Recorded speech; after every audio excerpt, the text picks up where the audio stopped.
श्रीकृष्णाय परब्रह्मणे नमः। श्रीमद्भगवद्गीता ध्यानश्लोकाः। नमोऽस्तु ते व्यासविशालबुद्धे पुल्लारविन्दायतपत्रनेत्र येन त्वया भारततैलपूर्णः प्रज्वालितो ज्ञानमयप्रदीपः प्रपन्नपारिजाताय स्तोत्रवेत्रैकपाणये ज्ञानमुद्राय कृष्णाय गीतामृतदुहे नमः। सर्वोपनिषदो गावो दोक्ता गोपालनन्दनः पार्थो वत्सत्सुधीर्भोक्ता दुक्तं गीतामृतं महत्। वसुदेवसुतं देवं कंसचाणूरमर्दनं देवकी परमानन्दं कृष्णं वन्दे जगद्गुरुम्। அடுத்தது 20வது ஸ்லோகம். காரிய காரண கர்த்திருத்வே हेतुः प्रकृतिरुच्यते पुरुषः सुखदुःखानां भोक्तृत्वे हेतुरुच्यते। कार्यकारणकर्तृत्वे हेतुः प्रकृतिरुच्यते पुरुषः सुखदुःखानां भोक्तृत्वे हेतुरुच्यते. இந்த ஸ்லோகத்தில் பெருமாள் என்ன சொல்கிறார்? காரியமாகிய தத்துவங்கள் என்ன, காரணமாகிய தத்துவங்கள் என்ன, அதற்கு எது ஏதுவாக இருக்கிறது என்று. காரிய தத்துவங்கள் என்ன? 5வது ஸ்லோகத்தில் சொன்ன மாதிரி விக்ருதி என்று விரித்து கூறப்பட்ட 10 இந்திரியங்கள், மனம் 1, 5 விஷயங்கள், இவை எல்லாம் சேர்ந்து 16 தத்துவங்கள். அப்புறம் காரணம். காரணம்ன்றது என்ன? பிரகிருதி விகிருதி ரெண்டும் சேர்ந்ததும் இதற்கு இடைப்பட்ட தத்துவங்கள் 6. அப்புறம் இதுலேயே காரிய கரண கர்த்திருத்துவே, காரிய காரண கர்த்திருத்துவேன்னு சொல்கிற மாதிரி காரிய கரணம் அப்படின்னு கூட ஒரு பாடம் உண்டு. கரணம் என்றது என்ன?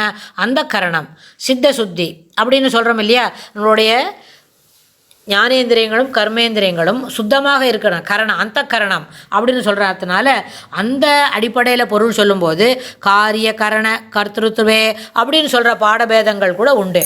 இதில் கர்மேந்திரியங்கள் 5, ஞானேந்திரியங்கள் 5. ஆக புறக்காரணம் என்னது? புறக்கரணங்கள் எத்தனை? 10. புறக்கரணங்கள் கண், மூக்கு, செவி அதெல்லாம் இருக்கு இல்லையா? அந்த கர்மேந்திரியங்கள் 5 இந்திரியங்களுக்கு வெளியில் பார்த்து தெரிஞ்சுக்கிறோம். அதே மாதிரி அதற்கு கண்ணு பார்க்கும். கண்ணுன்றது பார்க்கக்கூடிய ஒரு உபகரணம். அந்த கண்ணுனால் பார்க்கக்கூடியது என்ன? ஒளி, வெளிச்சம், அப்புறம் எழுத்து அதெல்லாம் பார்த்து தெரிஞ்சுக்கிறோம். அதே மாதிரி காதுன்றது ஒலி தொடர்புடையது. ஆனால் அந்த ஒலி தொடர்புடையது எல்லா விஷயங்களையும் காது வழியாக கேட்டுக்கிறோம். அதுபோல் புறக்கரணங்கள் 10.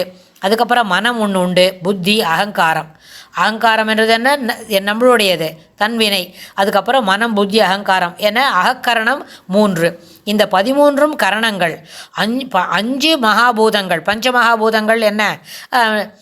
பிருத்திவி, அப்பு, வாயு, தேயு சொல்கிறோம் இல்லையா? அதுபோல் 5. அதுக்கப்புறம் அதனுடைய விஷயங்கள் இருக்கே, அது ஒரு 5. ஆக இந்த 10ம் காரியம் எனப்படும். இந்த 10 விதமான காரியங்கள் எவ்வாறு நிகழ்கின்றன என்று கேட்டால், அந்த முன்னாடி சொன்னமே 16 அகக்கரணங்கள், அந்த அகக்கரணங்களுக்கு மனம், புத்தி, அகங்காரம், அது மூலமாக இந்த எல்லா விஷயங்களும் நடந்துக்கிறது. அதனால் காரியமாகிய தத்துவங்களையும் காரணமாகிய தத்துவங்களையும் தோற்றுவிப்பதன் ஹேத்துன்னா என்ன? அதற்கு ஏதுவாக உதவியாக உறுதுணையாக இருப்பது என்னது? பிரகிருதி. சரியாச்சு. பிரகிருத்தின்னா இந்த மூல பிரகிருதி, இந்த பிருத்திவி தெரிஞ்சுக்கிறோம். அதுக்கப்புறம் அந்த சுகதுக்கங்கள் இருக்கணும். இப்போ கண்ணால் பார்க்குறோம், நல்ல விஷயமா இருந்தால் விருப்பப்பட்டு பார்க்குறோம். அந்த பார்க்குற விஷயங்கள் சரியாக இல்லைன்னா மனம் ரொம்ப கஷ்டப்படுறது. அப்படின்னா அதுபோல் சில செய்திகள் காதில் ஏற்றுக்கொள்ள முடியாதபடி சில விஷயங்கள் காதில் விழுறது. அது நம்ம ரொம்ப துக்கத்தை தருது. அதே போல் சில செய்திகளை நம்ம பார்த்துடுறோம், புரிஞ்சிடும் போது மனம் அதை ஏற்றுக்கொள்ளவில்லை என்றால் என்ன பண்ணுறோம்? ரொம்பவும் துக்கப்படுறோம். அதுபோல் இந்த சுகதுக்கங்களை அனுபவிக்கிறதற்கு போக்திருத்வே அப்படின்னு சொன்னால் அந்த அனுபவத்தின் அடிப்படையில் எது இருக்கிறது என்று கேட்டால் இந்த பிரகிருதி. இதுக்கு இத்தனை விஷயங்களுக்கும் காரணம் யார்? பிரகிருதி. இந்த அனுபவிக்கிறது யார்? இந்த புருஷன், உள்ளுக்குள்ளே இருக்கிற இந்த ஜீவாத்மா. அந்த தெரியுமா?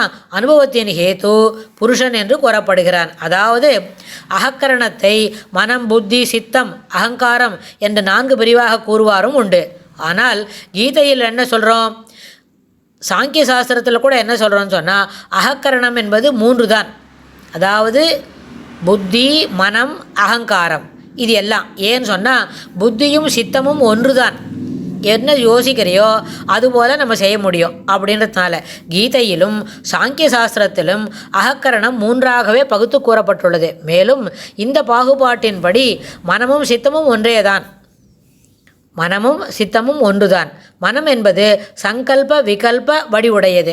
மனம் சில சமயம் ஒன்று சொல்லும், இன்றைக்கி ஒழுங்காக எல்லா பாடங்களையும் படிச்சுடலாம், எல்லா உபன்யாசங்களையும் கேட்டு முடிச்சுடலாம், அப்புறம் எல்லா கச்சேரிக்கும் நம்ம என்ன பண்ணலாம், ஆன்லைனில் நம்ம ரெடி பண்ணிக்கலாம் அப்படின்லாம் மனம் சொல்லும். ஆனால் இது அத்தனையும் இந்த மனம் என்ன பண்ணும், ஏற்கனவே சொல்லி சங்கல்பம் பண்ணிட்ட எந்த செயலையும் செய்யாமல் வேற ஒரு இதற்கு தொடர்புடையே தொடர்பு இல்லாத சில வேலைகளை செய்துவிடும்.